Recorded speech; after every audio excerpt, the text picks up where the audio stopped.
ಹಬ್ಬದ ದಿನಗಳಲ್ಲಿ ಹೋಳಿಗೆ ಇಲ್ಲ ಅಂತಂದರೆ ಹಬ್ಬನೇ ಇನ್ಕಂಪ್ಲೀಟ್ ಅಂತ ಅನಿಸುತ್ತೆ. ಹಾಗಂತ ಹೋಳಿಗೆ ತಿನ್ನಲಿಕ್ಕೆ ಹಬ್ಬಕ್ಕೋಸ್ಕರ ವೆಯ್ಟ್ ಮಾಡೋಕ್ಕಾಗತ್ತಾ? ಖಂಡಿತವಾಗ್ಲೂ ಇಲ್ಲ. ಸೊ ನಿಮ್ಗೆ ಯಾವಾಗ ಬೇಕೋ ಆವಾಗ ಅಂಗಡಿಗಳಲ್ಲಿ ಸಿಗೋ ಥರ ಹೋಳಿಗೆನ ತೆಳುವಾಗಿ, ಮೃದುವಾಗಿ, ಹಾಗೆ ರುಚಿಯಾಗಿ ಯಾವ ರೀತಿ ಮನೇಲಿ ಮಾಡ್ಬೋದು ಅಂತ ಈ ವಿಡಿಯೋದಲ್ಲಿ ತೋರಿಸಿದ್ದೀನಿ. ತಪ್ಪದಲ್ಲೇ ಈ ವಿಡಿಯೋನ ಕೊನೆ ತನಕ ನೋಡಿ. ಹಾಗೆ ನೀವಿನ್ನೂ ನಮ್ಮ ಚಾನಲ್ಗೆ ಸಬ್ಸ್ಕ್ರೈಬ್ ಆಗಿಲ್ಲ ಅಂದರೆ ದಯವಿಟ್ಟು ಈ ವಿಡಿಯೋ ಕೆಳಗಡೆ ಇರುವಂಥ ಸಬ್ಸ್ಕ್ರೈಬ್ ಬಟನ್ನ ಕ್ಲಿಕ್ ಮಾಡಿ, ಪಕ್ಕದಲ್ಲಿ ಬರುವಂಥ ಬೆಲ್ ಐಕಾನ್ ಕೂಡ ಕ್ಲಿಕ್ ಮಾಡಿ. ಈ ವಿಡಿಯೋ ಇಷ್ಟ ಆದಲ್ಲಿ ದಯವಿಟ್ಟು ಲೈಕ್ ಮಾಡಿ, ನಿಮ್ಮ ಅನಿಸಿಕೆ ಅಭಿಪ್ರಾಯಗಳನ್ನು ನಮಗೆ ಕಾಮೆಂಟ್ ಮೂಲಕ ತಿಳಿಸಿ. ಸೊ ಇವಾಗ ರೆಸಿಪಿನ ಶುರು ಮಾಡೋಣ. ಈ ಒಂದು ರೆಸಿಪಿ ಮಾಡಲಿಕ್ಕೆ ನಾನು ಮೆಜರ್ಮೆಂಟ್ ಕಪ್ಸ್ಗಳನ್ನ ಬಳಸ್ತಾ ಇದ್ದೀನಿ.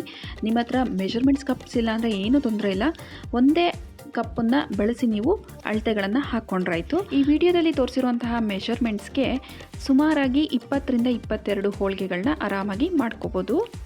ಮೊದಲಿಗೆ ಕಣಕನ ಯಾವ ರೀತಿಯಾಗಿ ಮಾಡೋದು ಅಂತ ನೋಡೋಣ. ಕಣಕ ಮಾಡಲಿಕ್ಕೆ ಅರ್ಧ ಕಪ್ಪಿನಷ್ಟು ಚಿರೋಟಿ ರವೆನ ಒಂದು ಪಾತ್ರೆಗೆ ಹಾಕ್ಕೊತಾ ಇದ್ದೀನಿ. ಇದಕ್ಕೆ ಸ್ವಲ್ಪ ನೀರನ್ನು ಸೇರಿಸ್ಬಿಟ್ಟು ಒಂದು 10 ನಿಮಿಷಗಳ ಕಾಲ ಇದನ್ನು ನೆನೆಲಿಕ್ಕೆ ಬಿಟ್ಬಿಡೋಣ. ಈ ಥರ ರವೆನ ನೆನೆಸ್ಬಿಟ್ಟು ನಂತರ ಕಣಕಕ್ಕೆ ಬಳಸೋದ್ರಿಂದ ಹೋಳಿಗೆನ ಎಷ್ಟು ತೆಳುವಾಗಿ ಬೇಕಾದರೂ ನೀವು ಲಟ್ಟಿಸ್ಕೋಬೋದು. ರವೆ ಎಲ್ಲ ಚೆನ್ನಾಗಿ ನೆಂದು ಅರಳಿದೆ ಅಂತ ಅಂದಾಗ ಇದಕ್ಕೆ ಚಿಟಿಕೆಯಷ್ಟು ಉಪ್ಪನ್ನು ಸೇರಿಸ್ಕೊಳ್ಳೋಣ. ಹಾಗೆ ಒಂದು 1/4 ಟೇಬಲ್ ಸ್ಪೂನಷ್ಟು ಅರಿಶಿನ ಪುಡಿನೂ ಸಹ ಸೇರಿಸ್ತಾ ಇದ್ದೀನಿ. ಅರಿಶಿನ ಹಾಕೋದ್ರಿಂದ ಕಲರ್ ಸಹ ತುಂಬಾ ಚೆನ್ನಾಗಿ ಬರುತ್ತೆ. ನಂತರ ಇದಕ್ಕೆ 2 ಕಪ್ಪಿನಷ್ಟು ಮೈದಾ ಹಿಟ್ಟನ್ನು ಹಾಕ್ಕೊತಾ ಇದ್ದೀನಿ. ಸೊ ಇದನ್ನೆಲ್ಲ ಚೆನ್ನಾಗಿ ಒಂದ್ಸಲ ಹಾಗೆ ರವೆ ಜೊತೆಗೆ ಚೆನ್ನಾಗಿ ಮಿಕ್ಸ್ ಮಾಡ್ಕೊಳ್ಳೋಣ.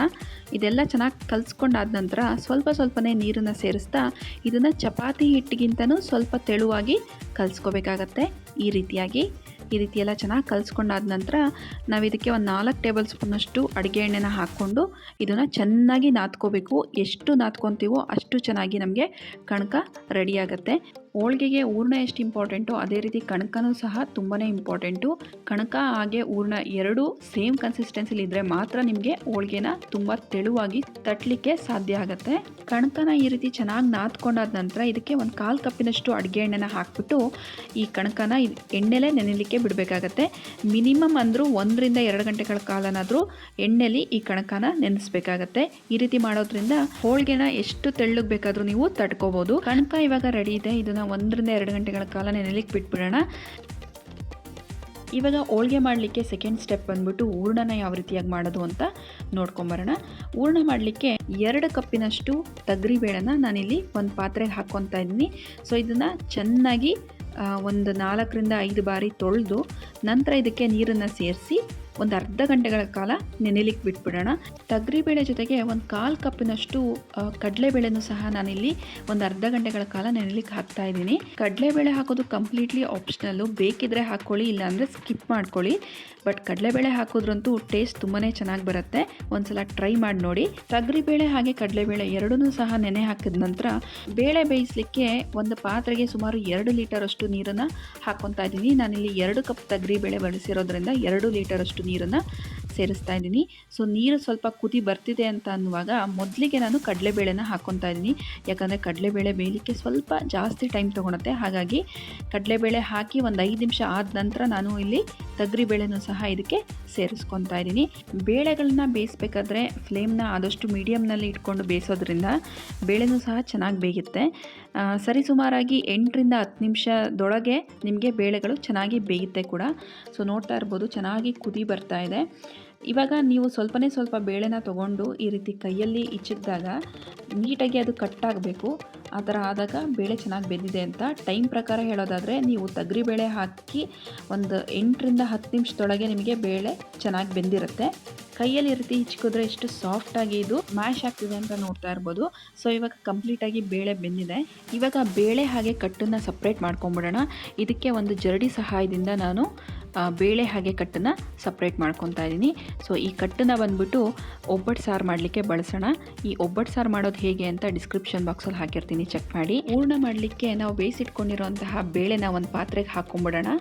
ನಂತರ ಇದಕ್ಕೆ ಸುಮಾರು 3 ಕಪ್ಪಿನಷ್ಟು ನಾನು ಬೆಲ್ಲನ ಸೇರಿಸ್ತಾ ಇದ್ದೀನಿ. ಅಳತೆ ಪ್ರಕಾರ ಹೇಳೋದಾದರೆ ನೀವು 1 ಕಪ್ ಬೇಳೆ ಹಾಕಿದ್ರೆ 1.5 ಕಪ್ಪಿನಷ್ಟು ಬೆಲ್ಲನ ಬಳಸಬೇಕಾಗತ್ತೆ. ನೀವು ಸಿಹಿ ಜಾಸ್ತಿ ಬೇಕು ಅನ್ನೋರು ಸ್ವಲ್ಪ ಹೆಚ್ಚು ಕಡಿಮೆ ಮಾಡ್ಕೋಬೋದು. ನಾನಿಲ್ಲಿ 2 ಕಪ್ ತೊಗರಿಬೇಳೆ ಹಾಕಿರೋದ್ರಿಂದ 3 ಕಪ್ ಬೆಲ್ಲನ ಹಾಕ್ತಾಯಿದ್ದೀನಿ. ಇದ್ರ ಜೊತೆಗೆ ಒಂದು 6ರಿಂದ 7 ಏಲಕ್ಕಿನ ಈ ರೀತಿ ಸಿಪ್ಪೆ ತೆಗೆದು ಸೇರಿಸ್ಕೊತಾ ಇದ್ದೀನಿ. ಸೊ ಇದೆಲ್ಲ ಚೆನ್ನಾಗಿ ಮಿಕ್ಸ್ ಮಾಡಿ ಬೆಲ್ಲ ಎಲ್ಲ ಸ್ವಲ್ಪ ಕರಗಿದ ನಂತರ ಪಕ್ಕಕ್ಕೆ ಇಟ್ಕೊಂಬಿಡೋಣ. ಬೇಳೆ ಹಾಗೆ ಬೆಲ್ಲ ಬಿಸಿ ಇರಬೇಕಾದ್ರೇ ಇದಕ್ಕೆ 2 ಕಪ್ಪಿನಷ್ಟು ಕಾಯಿ ತುರಿನ ಹಾಕ್ಕೊತಾ ಇದ್ದೀನಿ. ಬೇಳೆ ಹಾಗೆ ಬೆಲ್ಲದ ಜೊತೆ ಕಾಯಿನೂ ಸಹ ಒಂದೋ ರೀತಿಯಲ್ಲಿ ಚೆನ್ನಾಗಿ ರೀತಿ ಮಿಕ್ಸ್ ಮಾಡ್ಕೊಂಬಿಡೋಣ. ಹಾಗೆ ಇದನ್ನು ಕಂಪ್ಲೀಟಾಗಿ ತಣ್ಣಗಾಗ್ಲಿಕ್ಕೆ ಬಿಟ್ಬಿಡೋಣ. ಕಂಪ್ಲೀಟಾಗಿ ತಣ್ಣಗಾದ ನಂತರ ಇದನ್ನು ಒಂದು ಮಿಕ್ಸಿ ಜಾರ್ಗೆ ಹಾಕ್ಕೊತಾ ಇದ್ದೀನಿ ಈ ರೀತಿಯಾಗಿ. ಸೊ ಸ್ವಲ್ಪ ಬ್ಯಾಚ್ ವೈಸಲ್ಲಿ ನೀವು ಹೂರಣನ ರೆಡಿ ಮಾಡ್ಕೋಬೇಕಾಗತ್ತೆ. ಎಷ್ಟು ಸಾಧ್ಯ ಆಗುತ್ತೋ ಅಷ್ಟು ನುಣ್ಣಗೆ ಈ ಒಂದು ಹೂರಣನ ರೆಡಿ ಮಾಡ್ಕೋಬೇಕಾಗತ್ತೆ. ಹೂರಣ ಎಷ್ಟು ತೆಳ್ಳಗಿರುತ್ತೋ ಅಷ್ಟು ಚೆನ್ನಾಗಿ ನಾವು ಹೋಳಿಗೆನ ತಟ್ಕೋಬೋದು. ನುಣ್ಣಗೆ ರುಬ್ಕೊಂಡಿರುವಂತಹ ಹೂರಣನೆಲ್ಲ ಒಂದು ಪಾತ್ರೆಗೆ ತೆಗೆದಿಟ್ಕೊತಾ ಇದ್ದೀನಿ. ಇವಾಗ ಸಣ್ಣದಾಗಿ ಉಂಡೆಗಳನ್ನ ಮಾಡಿ ಒಂದು ಪ್ಲೇಟಿಗೆ ತೆಗೆದಿಟ್ಕೊತಾ ಇದ್ದೀನಿ. ಈ ರೀತಿ ಮಾಡೋದ್ರಿಂದ ನಮಗೆ ಹೋಳಿಗೆ ಮಾಡಲಿಕ್ಕೆ ಬಹಳ ಸುಲಭ ಆಗುತ್ತೆ. ಹಾಗೆ ಎಲ್ಲ ಹೋಳಿಗೆಗಳು ಈವನ್ ಸೈಜಲ್ಲಿ ಮಾಡ್ಕೊಳ್ಳಿಕ್ಕೆ ಅನುಕೂಲ ಆಗುತ್ತೆ. ಹೂರಣ ಏನೋ ರೆಡಿ ಆಯಿತು, ಜೊತೆಗೆ ಕಣಕನೂ ಸಹ 2 ಗಂಟೆಗಳ ಕಾಲ ಚೆನ್ನಾಗಿ ನೆಂದಿದೆ. ಸೊ ಇದನ್ನು ಸಹ ಚೆನ್ನಾಗಿ ನಾದ್ಕೊಳ್ಳೋಣ. ಎಷ್ಟು ಚೆನ್ನಾಗಿ ನಾದ್ಕೊತೀವೋ ಅಷ್ಟು ಚೆನ್ನಾಗಿ, ಅಷ್ಟೇ ತೆಳುವಾಗಿ, ಮೃದುವಾಗಿ ಹೋಳಿಗೆ ಮಾಡಲಿಕ್ಕೆ ಸಾಧ್ಯ ಆಗುತ್ತೆ. ಸೊ ಇದನ್ನು ಸಹ ಚಿಕ್ಕ ಉಂಡೆಗಳಾಗಿ ನಾನು ಡಿವೈಡ್ ಮಾಡಿ ಇಟ್ಕೊತಾ ಇದ್ದೀನಿ. ಈ ಹೋಳಿಗೆ ತಟ್ಟಲಿಕ್ಕೆ ನಾನು ಬಟರ್ ಪೇಪರ್ನ ಯೂಸ್ ಮಾಡ್ತಾ ಇದ್ದೀನಿ. ಹಾಗೆ ನೋಡ್ತಾ ಇರ್ಬೋದು ಹೂರಣ ಹಾಗೆ ಕಣಕ ಸೈಜು ಯಾವ ರೀತಿ ಇದೆ ಅಂತ ನಾನು ಈಕ್ವಲಾಗಿ ತೊಗೊತಾ ಇದ್ದೀನಿ. ಅಂಗೈಗೆ ಸ್ವಲ್ಪ ಎಣ್ಣೆ ಹಾಕ್ಕೊಂಡು ನಂತರ ಇದರಲ್ಲಿ ಕಣಕನ ಇಟ್ಟು ಸ್ವಲ್ಪ ಸ್ಪ್ರೆಡ್ ಮಾಡಿ ಅದ್ರ ಮಧ್ಯೆ ಹೂರಣನ ಇಟ್ಟು ಈ ರೀತಿ ಫಿಲ್ಲಿಂಗ್ ಮಾಡ್ಕೋಬೇಕಾಗತ್ತೆ. ಈ ರೀತಿ ಎಲ್ಲೂ ಸಹ ಕಣಕ ಕಾಣಬಾರ್ದು, ಆ ರೀತಿಯಾಗಿ ನೀಟಾಗಿ ಫಿಲ್ ಮಾಡಿಕೊಂಡು ಬಟರ್ ಪೇಪರ್ ಮೇಲೆ ಈ ಒಂದು ಉಂಡೆನ ಇಟ್ಟು ಅದ್ರ ಮೇಲ್ಗಡೆ ಸ್ವಲ್ಪ ಎಣ್ಣೆನ ಹಾಕಿ ಮತ್ತೊಂದು ಬಟರ್ ಪೇಪರ್ ಸಹಾಯದಿಂದ ಇದನ್ನು ಈ ರೀತಿಯಾಗಿ ನೀಟಾಗಿ ಸ್ಪ್ರೆಡ್ ಮಾಡ್ಕೊತಾ ಇದ್ದೀನಿ. ತುಂಬಾ ಸುಲಭವಾಗಿ ನೀವು ಇದನ್ನು ಎಷ್ಟು ತೆಳುವಾಗಿ ಬೇಕಾದರೂ ನೀವು ತಟ್ಕೋಬೋದು. ತುಂಬಾ ನೀಟಾಗಿ ಬರುತ್ತೆ ಈ ರೀತಿ ಬಟರ್ ಪೇಪರ್ ಯೂಸ್ ಮಾಡೋದ್ರಿಂದ. ನಿಮ್ಮ ಹತ್ರ ಬಟರ್ ಪೇಪರ್ ಇಲ್ಲ ಅಂತಂದರೆ ಆಯಿಲ್ ಪೇಪರ್ಸ್ಗಳಿರುತ್ತಲ್ಲ ಅದನ್ನು ಸಹ ಬಳಸ್ಬೋದು. ಇವಾಗ ತವಾನೂ ಸಹ ಚೆನ್ನಾಗಿ ಕಾಯಿಸಿ ನಂತರ ಅದ್ರ ಮೇಲೆ 1 ಟೇಬಲ್ ಸ್ಪೂನಷ್ಟು ಎಣ್ಣೆನ ಹಾಕ್ಕೊಂಡು ನಾವು ತಟ್ಟಿರುವಂತಹ ಹೋಳಿಗೆನ ತವಾ ಮೇಲೆ ಹಾಕ್ತಾ ಇದ್ದೀನಿ. ನಂತರ ಇದ್ರ ಮೇಲೆ ಸ್ವಲ್ಪ ಎಣ್ಣೆನ ಅಥವಾ ತುಪ್ಪನ ಹಾಕ್ಬಿಟ್ಟು ಇನ್ನೊಂದು ಬದಿನೂ ಸಹ ತಿರುವಾಕೊಂಡು 2 ಬದಿನೂ ಸಹ ಚೆನ್ನಾಗಿ ಗೋಲ್ಡನ್ ಬ್ರೌನ್ ಬರೋ ರೀತಿಯಲ್ಲಿ ಇದನ್ನು ಬೇಯಿಸ್ಕೋಬೇಕಾಗತ್ತೆ. ನೋಡ್ತಾ ಇರ್ಬೋದು ನಾನಿಲ್ಲಿ ಯಾವ ರೀತಿ ಬೇಯಿಸ್ಕೊತಾ ಇದ್ದೀನಿ ಅಂತ.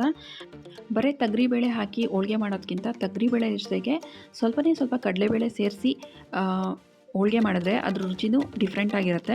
ಸೊ ಡೆಫಿನೆಟ್ಲಿ ಈ ಒಂದು ರೆಸಿಪಿನ ನಿಮ್ಮ ಮನೆಗಳಲ್ಲಿ ಟ್ರೈ ಮಾಡಿ. ಹಾಗೆ ಹೇಗೆ ಬಂತು ಅಂತ ನಮಗೆ ಕಾಮೆಂಟ್ ಮೂಲಕ ತಿಳಿಸಿ. ಈ ಒಂದು ಹೋಳಿಗೆಗೆ ಕೆಲವು ಕಡೆ ಬರೀ ತುಪ್ಪ ಹಾಕ್ಕೊಂಡು ತಿಂತಾರೆ, ಇನ್ನು ಕೆಲವರು ಕಾಯಿರಸ ಬಳಸ್ತಾರೆ, ಇನ್ನು ಕೆಲವರು ಮಾವಿನ ಶೀಕರಣೆ ಮಾಡ್ಕೊತಾರೆ. ಸೊ ಮಾವಿನ ಶೀಕರಣೆ ಹೇಗೆ ಮಾಡೋದು ಅಂತ ನಾನು ಡಿಸ್ಕ್ರಿಪ್ಷನ್ ಬಾಕ್ಸಲ್ಲಿ ಲಿಂಕ್ ಹಾಕಿರ್ತೀನಿ, ಅದನ್ನು ಸಹ ಚೆಕ್ ಮಾಡಿ. ನೋಡಿದ್ರಲ್ಲ ಅಂಗಡಿಗಳಲ್ಲಿ ಸಿಗುವಂತಹ ಬೇಳೆ ಹೋಳಿಗೆನ ಸುಲಭವಾಗಿ ಯಾವ ರೀತಿ ಮನೇಲಿ ಮಾಡೋದು ಅಂತ. ನೀವು ನಿಮ್ಮ ಮನೆಗಳಲ್ಲಿ ಈ ಒಂದು ರೆಸಿಪಿನ ಡೆಫಿನೆಟ್ಲಿ ಟ್ರೈ ಮಾಡಿ. ಹಾಗೆ ಹೇಗೆ ಬಂತು ಅಂತ ನಮಗೆ ಕಾಮೆಂಟ್ ಮೂಲಕ ತಿಳಿಸಿ. ಮತ್ತೊಂದು ರೆಸಿಪಿ ಜೊತೆ ನಾನು ನಿಮ್ಮನ್ನು ಮತ್ತೆ ಭೇಟಿ ಆಗ್ತೀನಿ. ಅಂಟಿಲ್ ದೆನ್ ಟೇಕ್ ಕೇರ್, ಬಾಯ್.